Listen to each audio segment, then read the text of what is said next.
যদি ভাবেন শ্রীলেদার্সে পুজোর জুতো কিনবেন, তো একদম পুজোর 1 মাস আগে যাবেন না। পুজোর অন্তত 2 মাস আগে গিয়ে দেখুন জুতো, না হলে আমাদের মতন অবস্থা হবে। যেটাই পছন্দ হবে সাইজে নেই। আর আমার যেটাই পছন্দ হচ্ছে, সবচেয়ে যেটা পছন্দ হয়েছিল সেটা আমি পাইনি। কিন্তু আমি যেটা নিয়েছি সেটা কোথা থেকে পেয়েছি জানেন?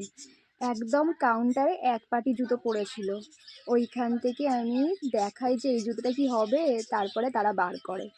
আমি কিন্তু সব কটা জুতোর দাম দিয়েছি, এখানে দেখতে পাবেন ভালো করে। যদি ভাবেন যে শ্রীলেদার্সে যাবেন তো তাড়াতাড়ি চলে যাবেন। এইটা আমার ফেভারিট জুতো ছিল, কিন্তু আমার মাপে নেই, আমার বোনের মাপেও নেই। আমার বোনের তো 3 সাইজ জুতো লাগে, তাও ও অন্যবার অন্য কোনো দোকান থেকে ওর সাইজের পায় না, কিডস সেকশনে যেতে হয়। তো এবার পেয়েছে। তো জুতোগুলো কেমন লাগছে দেখুন তো।